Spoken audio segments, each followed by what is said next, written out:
De los Estados Unidos, viaje al Golfo Pérsico. Arabia Saudí, Qatar y Emiratos Árabes Unidos son los 3 destinos fijados y que esperemos que en ellos vaya a ir concretando distintas alianzas y acuerdos. Ya sabemos que Donald Trump no entiende las relaciones diplomáticas si no es en clave comercial, así que lo que nos preguntamos es cuántos acuerdos conseguirá cerrar Donald Trump en esta primera gira internacional.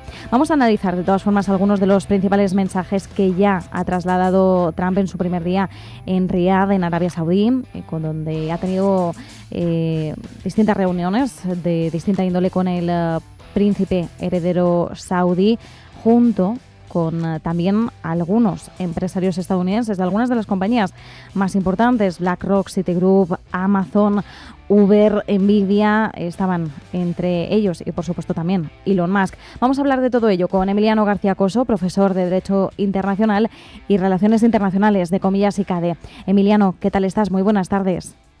Muy buenas tardes, Marta. Todo muy bien, gracias. Bueno, adelantábamos que uno de los propósitos de Trump se traduce en términos comerciales, ¿no? Pero ¿cuál podríamos decir que es la finalidad, el propósito de esta primera gira internacional?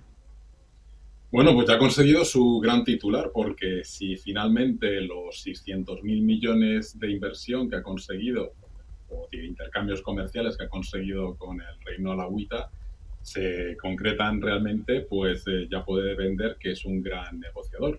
Entonces, lo curioso de este acuerdo es que casi todos los países normalmente nos hemos venido protegiendo de inversiones realizadas por fondos soberanos, especialmente de ciertos países, como puede ser Rusia, como puede ser China, como puede ser la propia Arabia Saudí, y de repente, pues a través de esta cumbre de inversión entre Arabia Saudí y Estados Unidos, da la sensación que el señor Trump no le pone pegas a estas inversiones y que parte va a haber una transferencia de tecnología, van a participar en infraestructuras, en energía y especialmente en tecnología, que es una de las prioridades que tiene el príncipe saudí, y sin ningún tipo de limitación a priori que se conozca desde el punto de vista del control de esas inversiones y esa transferencia de tecnología, cuando los europeos tenemos limitaciones a este tipo de inversiones en sectores estratégicos.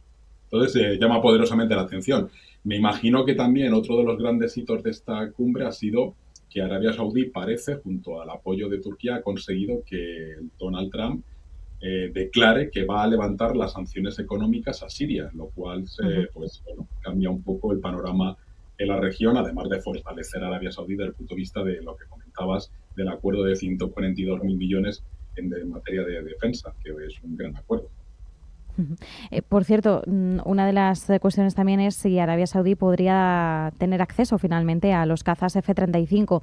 No hay ninguna confirmación, pero desde luego es algo que entendemos que se va a poner sobre la mesa. Arabia Saudí en algún punto, si no se lo ha planteado ya en este primer día Donald Trump, va a intentar negociar, si no es a corto plazo, al menos sí a medio plazo.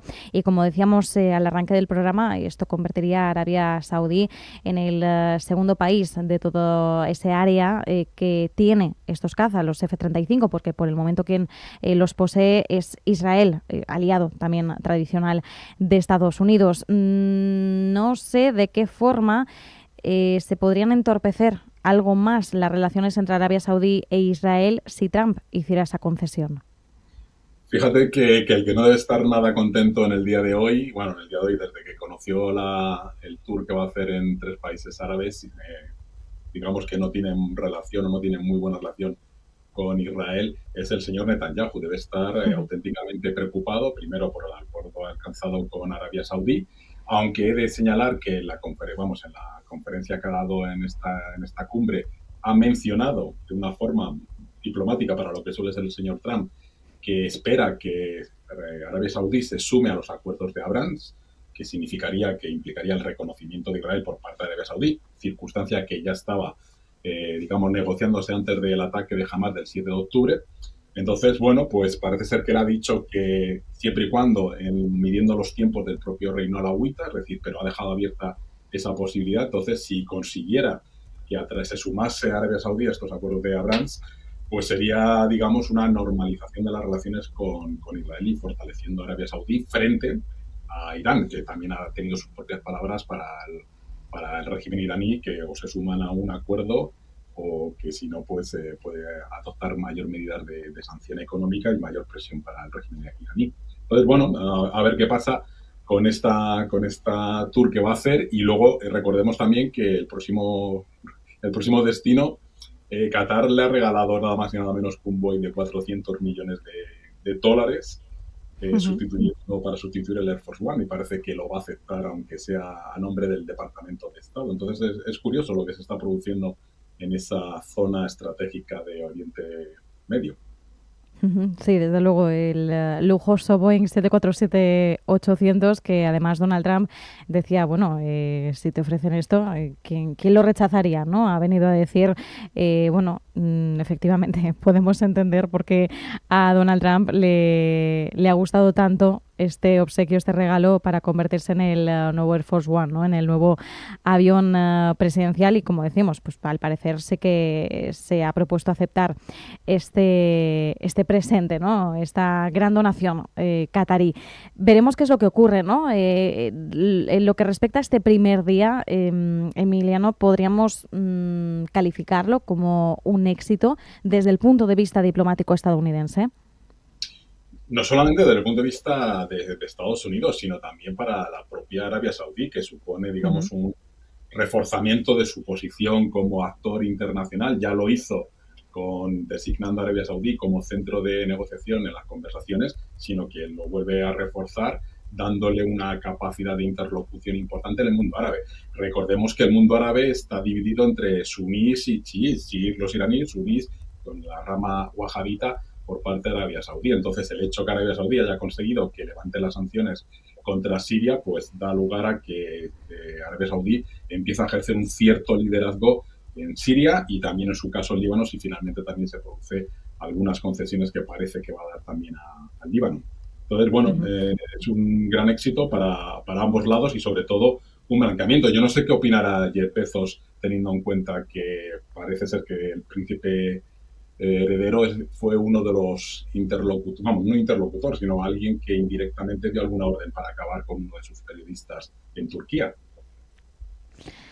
Sí, claro, es que cuando hablamos, bueno, en términos geopolíticos, en cualquier término, estamos ante una red, ¿no? Y cada uno de los núcleos, pues tienen como distintas aristas.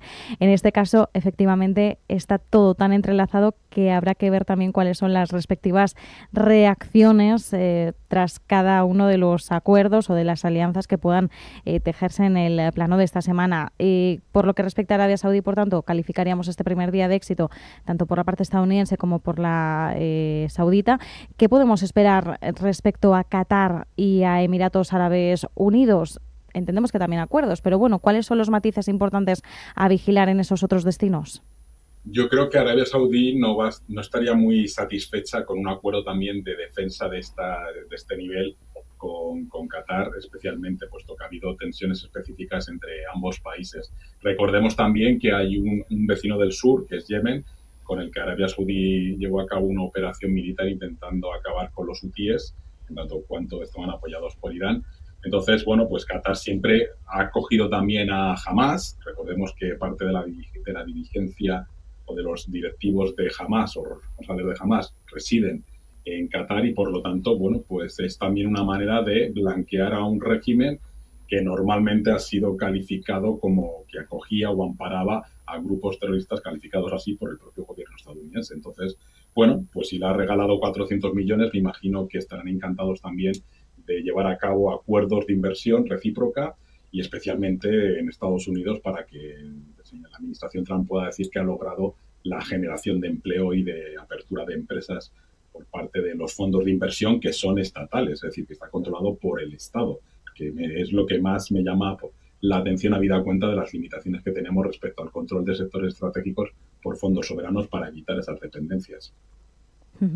Por cierto, Trump también ha destinado palabras para Irán. Dentro de su discurso ha insistido en que Irán no va a tener armas nucleares, pero que sin embargo sí que persigue llegar a un acuerdo y de hecho, bueno, en su discurso ha instado, ¿no?, a los líderes a que elijan el camino de paz, de reconstrucción económica. De hecho, ha habido una frase bastante llamativa por parte de Donald Trump, quiero citarla bien textualmente, que ha sido cuando ha dicho que él creía en la fuerza para llegar a la paz. No lo estoy encontrando en estos momentos, pero bueno, venía a decir que sí, que él lo que abogaba era por conseguir la paz mediante la fuerza. Sin embargo, él decía no necesariamente utilizando la fuerza, pero sí tenerla o poder demostrarla de cara a conseguir llegar a negociar esa paz, ¿no? Respecto a Irán, ¿qué tipo de mensajes podemos esperar por parte de Donald Trump a lo largo de esta semana? Sí, yo creo que además de esa frase ha soltado otra también interesante, que es que el régimen iraní puede optar por la decadencia actual en la que se encuentra, desde el punto de vista de esas sanciones económicas y el impacto que está teniendo en la economía iraní, o por el contrario, comercio, es la palabra que ha utilizado, es decir, que ha dejado abierta la oportunidad a que si renuncian claramente a tener un arma nuclear o a tener esa capacidad nuclear, pueden llevar a cabo un proceso de apertura o de restablecimiento de las relaciones y fortalecer más el comercio con Irán. De hecho, el propio ministro de Asuntos Exteriores iraní dijo que a pesar de las dificultades y de la falta de confianza, las conversaciones que han mantenido a lo largo de la semana pasada van por buen camino. Hay un grupo de trabajo de naturaleza política y otro grupo de trabajo más enfocado a los temas técnicos. Entonces, si aceptan ese enriquecimiento de uranio que no supere el 4%, pues entonces yo creo que se podría llegar a un acuerdo y es una oportunidad histórica y yo creo que hay un sector menos radical dentro del régimen de los ayatolás que puede estar más favorable a llevar ese tipo de acuerdo para intentar salir de esa situación de, digamos, de sanciones económicas, como ha ocurrido con Siria también a raíz de esta reunión. Decía esto, lo de creo en la paz a través de la fuerza, y luego decía que no dudaría en ejercer el poder estadounidense si era necesario, ¿no? Cambiando de tercio, más allá de el arranque oficial de la gira por el Golfo Pérsico, tenemos una cita clave el jueves, en principio, pero todo es una gran incógnita, así que no sabemos muy bien si esta cita se nos puede desinflar en algún punto. Por el momento sí que es verdad que hay muchas expectativas. Estambul, Turquía, jueves 15 de mayo, reunión entre Rusia y Ucrania, entre responsables de ambos países. Parece ser que por la parte estadounidense, a modo de mediadores, irían Steve Witkoff y Keith Kellogg serían los enviados especiales. Donald Trump ha dejado caer que él podría incluso hacer como una pausa, ¿no?, en medio de su gira para acudir a Estambul en caso de que considere que es necesaria su presencia, siempre y cuando se tratara de una conversación directa entre Zelensky y Putin. Zelensky ha dicho que él tiene la intención de acudir, pero claro, una voluntad supeditada a que Putin acepte y efectivamente él también quiera acudir allí presencialmente. El Kremlin por el momento no ha dado ningún tipo de pista de que esto vaya a suceder, así que no sabemos muy bien qué esperar. Emiliano, ¿qué expectativas deberíamos manejar?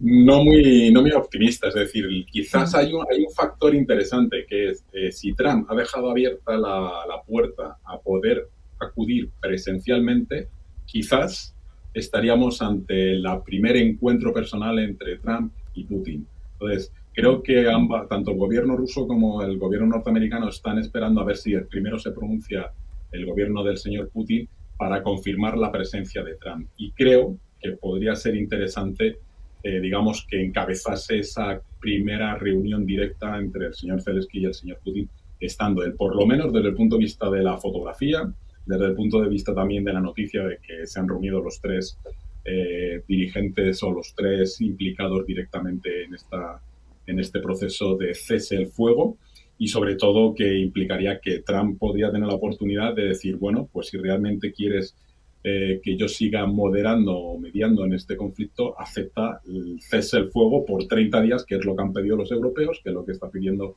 el presidente Zelensky y que es lo que tiene lógica para poder sentarse a negociar si efectivamente qué ocurre con las 4 provincias, que no son provincias, que en el fondo Rusia lo ha reconocido como repúblicas independientes o estados independientes, pero que se les sigue llamando provincias respecto a la soberanía de Ucrania. Entonces, bueno, quizás nos llevemos la sorpresa, pero todo depende del señor Putin, que hasta ahora no ha dicho si va a acudir o no, o si acepta la oferta que le ha hecho el señor Zelensky, y si eso ocurre, pues creo que Trump podría también acudir y tener ese primer encuentro que tanto llevamos hablando desde que asumió la presidencia personal entre Putin y Trump.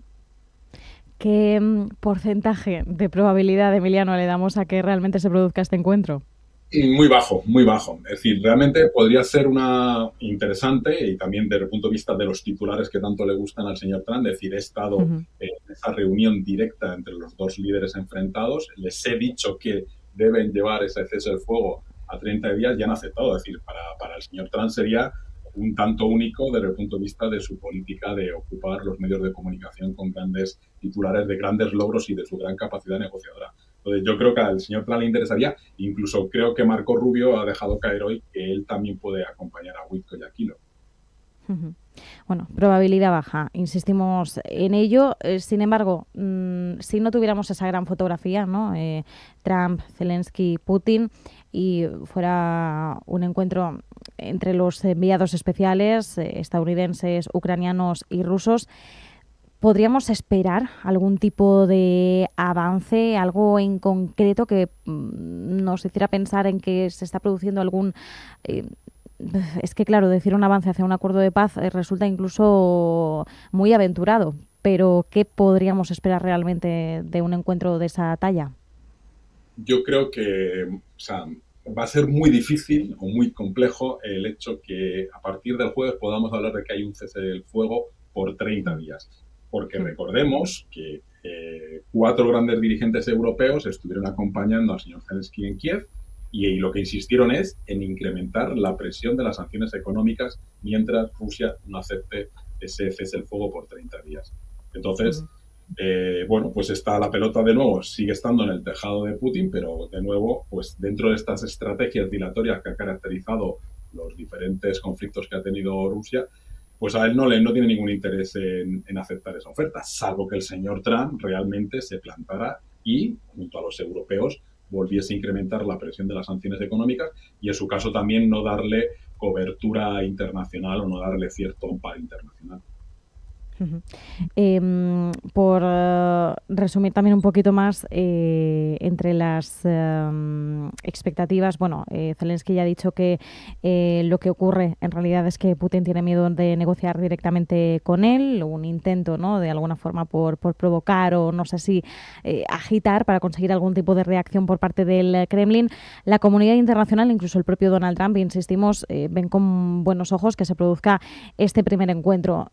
Claro, las expectativas son muy bajas, ya nos decías que la probabilidad es muy baja, pero sí tenemos que empezar ya a manifestar que esto en algún punto debería ocurrir. No sé si de alguna forma Donald Trump, por lo que también hemos comentado en ocasiones anteriores, podría empezar a irritarse o exasperarse un poco al ver que no está consiguiendo una de las promesas más repetidas de su campaña electoral.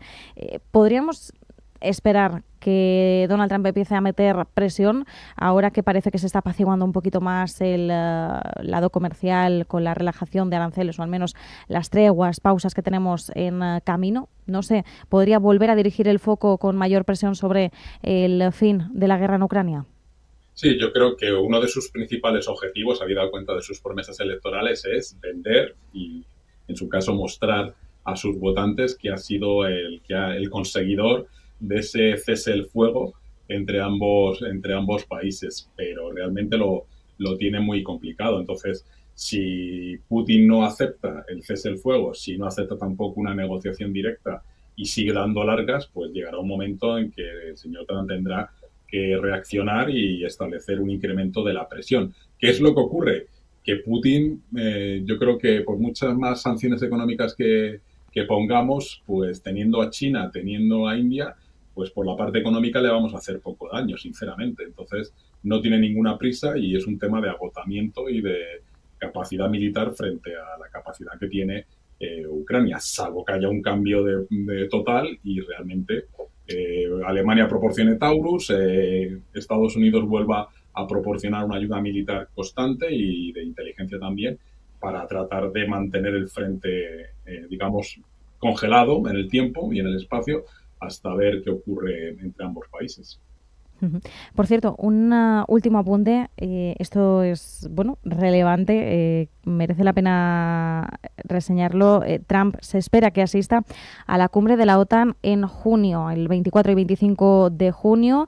Se centrará la cumbre en solicitar a los Estados miembros que aumenten su gasto en defensa. Bueno, un discurso que sabemos que Trump ve con muy buenos ojos. La última vez que Trump asistió a una cumbre de la OTAN fue en el año 2018. De ahí también la relevancia, ¿no?, de esta cita y de la posibilidad de que el presidente estadounidense acuda a ella. ¿Algún tipo de mensaje que podamos también leer entre líneas si efectivamente se produce esa asistencia por parte de Donald Trump?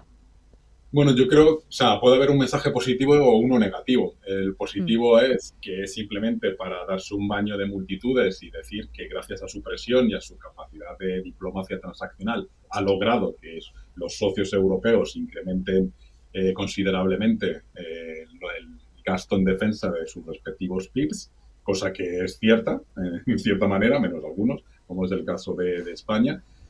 Y otra sería para anunciar o confirmar in situ que las 30 y tantas bases militares que tiene de diferente alcance en territorio europeo y los 80.000 soldados norteamericanos que están en diferentes países de la Unión Europea, pues se va a ver reducido considerablemente porque los quiere trasladar a otra zona que a él le interesa más, como es el Pacífico. Es decir, sería una especie de función anticipada del compromiso de Estados Unidos con la OTAN. Lo cual no tendría mucho sentido porque hemos cumplido su exigencia de incrementar el gasto. Pero aún así, habida cuenta de su visión geopolítica del mundo, pues considera que los europeos nos llamó el otro día nasty. O sea, nos comparó peor que casi nadie. O sea, que realmente pues la visión que tiene es negativa de la Unión Europea, de los países miembros de la Unión Europea que son parte de la OTAN, y su objetivo número uno es pues intentar eliminar, como también tiene Putin en la cabeza, a la Unión Europea, porque es uno de los principales contrapesos o competencia para el mercado norteamericano y las empresas norteamericanas. Sería también la parte securitaria. Sí, de hecho, yo lo recuerdo, ayer dijo que Europa era incluso más asquerosa o más desagradable que China, porque nasty tiene una connotación bastante negativa, diríamos que más asquerosa que desagradable realmente sería la traducción. Bueno, nos vamos a quedar con eso, vamos a ver qué es lo que ocurre, pero con la mirada puesta en el arranque oficial de esta gira por el Golfo Pérsico, con el importante anuncio de la retirada de sanciones, el levantamiento de sanciones a Siria, contratos jugosos firmados con Arabia Saudí y a la expectativa de qué ocurre en Qatar y en Emiratos Árabes Unidos. Emiliano García Coso, profesor de Derecho Internacional y Relaciones Internacionales de Comillas y CADE, muchísimas gracias, un abrazo. Muchas gracias, Marta, un abrazo para ti.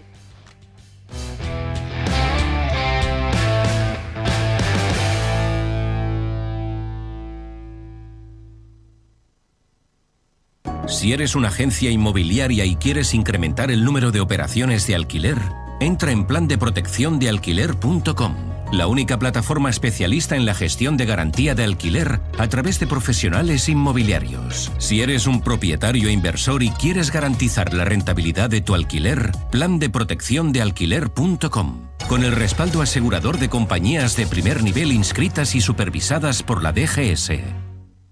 ¿Tu vehículo es tu herramienta de trabajo? Alquiver es el renting realmente flexible. La solución para tener tu vehículo siempre operativo y con todos los servicios en una cuota mensual fija, sin permanencias ni sorpresas. Alquiver, la compañía pionera con la más completa gama de vehículos de renting flexible para empresas en España. Infórmate en el 900 700 00